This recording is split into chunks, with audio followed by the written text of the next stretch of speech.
Hey there, welcome back to my channel. My name is Brittney Bundles, and today's video is going to be about processing refunds. Now, if you are an online business, I think this video is going to be really good for you, even if you are a business that does not offer refunds. And the reason that I say that is because even if you don't offer refunds, it doesn't mean that you never will offer a refund. For example, my online hair business, I don't offer refunds, but does that mean that I've never offered a refund? No, it doesn't mean that. I like to make sure that I am as efficient as I can be with my business and also with the e-commerce site that I'm using.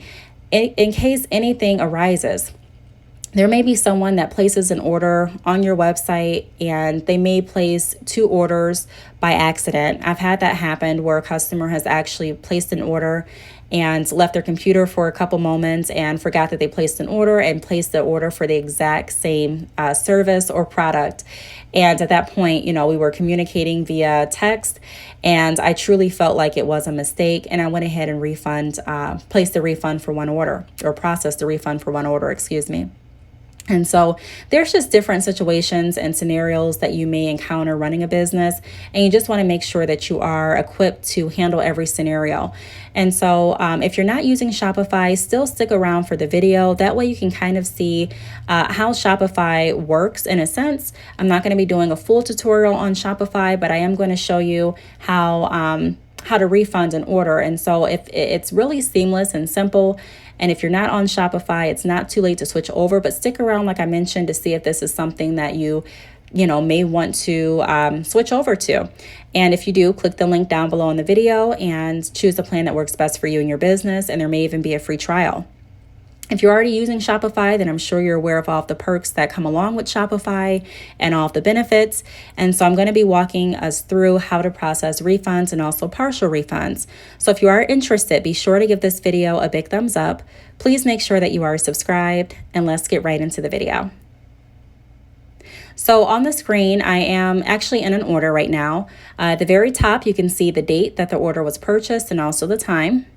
You can see that it was paid, and you can see right now it's unfulfilled, meaning that it hasn't been shipped, it's not canceled, or anything like that. And it's waiting to be processed in a sense. And so it's going to show you what your customer ordered and the amount. You have a print option, you have a refund option, and you also have more actions. If you want to print your order summary, you can do so from this page. If you want to refund, you can also do that from this page, and then more actions. I'm going to be showing you in just a moment what the more actions column entails, but I'm not going to go into too much detail. So as you can see, it gives you an option under more actions for editing the order, duplicating, cancel, archive, and also view order status page. Like I mentioned, I'm not going to be going into full detail about the more actions section, but I do want you to know what's available when you click that. Now, it's really good to have a refund policy for your business, no matter what industry you're in. You want to make sure that you are setting the right expectation with your clients, with your customers, and also with your team. Even if you're starting an online business today and your team may just consist of you, you still want to make sure that you are considering and you're thinking big. You're thinking about not just your business today, but you're also thinking about your business in the future, and making sure that you have processes in place and making sure that you have a structure, a foundation for your business on how things are going to run. Not saying that you'll never change the policies or change, some things with your structuring, but to make sure that you have a workflow to follow is definitely key in making sure that you are as efficient as you can be. So when you click refund, you get to a page like this. It's going to, again, show you what your customer ordered, and it gives you an option to choose the quantity of the product that you are wanting to, or the products that you are wanting to refund. So if my customer ordered 3 sample kits, it's going to show 0 out of 3. And at that point, I can let the system know if I'm refunding all 3 sample kits, if I'm refunding 2 sample kits, or if I'm just refunding 1.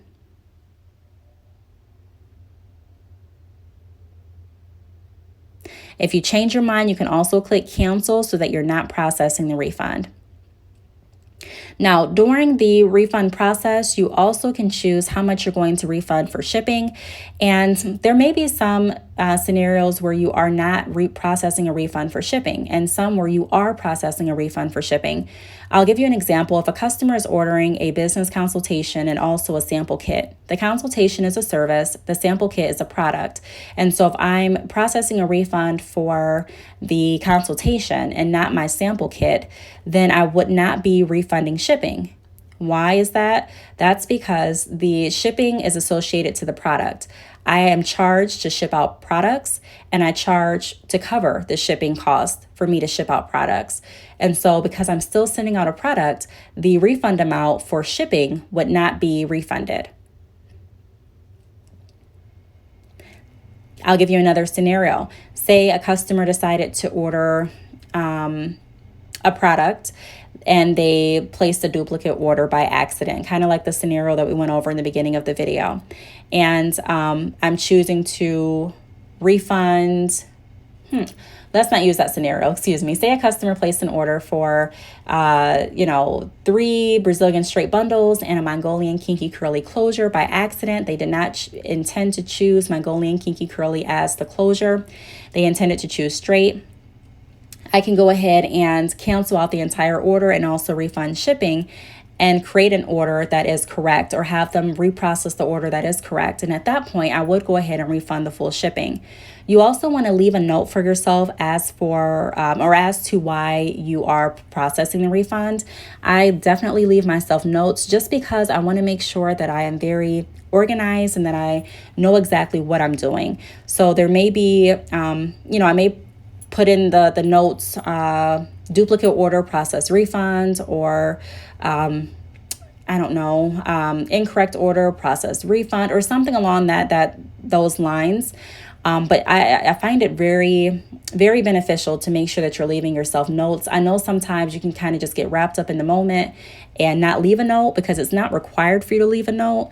But I'm telling you, just out of experience, it's really good to know exactly why you did something. Even if you think you can remember, you may be able to remember. But like I said a moment ago, even if your business is just if your business only consists of you running it, doesn't mean that 5 months from now it's just going to be you running it. And so you want to be able to have a note and a track record of what's going on with your store, just in case you have someone else working with you as well, or you develop a team, or you develop your partner. You want to be able to go back and say, okay, this is exactly why this happened. Even if your customer may reach out and say, hey, this happened 6 months ago, and you may be able to pull up the records and say, no, this happened, or yeah, this did happen, and this is why it happened. And so it's just really good to be organized, in my opinion. Now, under the refund amount, it's also going to show you the payment method that your client or customer used. So right here, I can see that my customer used PayPal Express. And so if I'm processing a refund, then the refund is going to go back through that channel. So no matter what option your customer selected, even if my customer selected like one of my buy now, pay later options, it's through Sezzle currently, and I have videos on Sezzle. So if you are interested in using a buy now, pay later option for your business, then take a look at some of my business playlists and watch my review video on Sezzle to see if it's something that you may be interested in. But it gives me the option to refund through Sezzle as well. Now, through the refund amount portion, I can choose the amount that I am going to process for refund. So I can go ahead and choose the full $204.90, or I can go ahead and choose a partial amount. Whatever amount that I choose, it's also going to light up in blue, or not really light up, but it's going to be available in blue. And once I click the refund button for the amount, it's going to generate the refund. Also, it's going to send a notification to my customer if I keep the check mark in that box. And so at the very bottom, you can see the option to send a notification to your customer.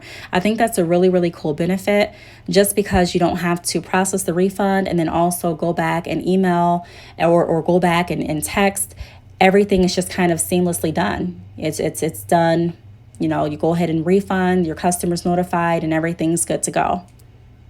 Now, once you do process the refund, when you go to your order summary page where you see all of the other orders should be in blue, but your refund will be in red. So I really hope that this video helped. If you have any questions, feel free to leave them down below. Thank you so much for watching, and I will see you all in my next video. Bye.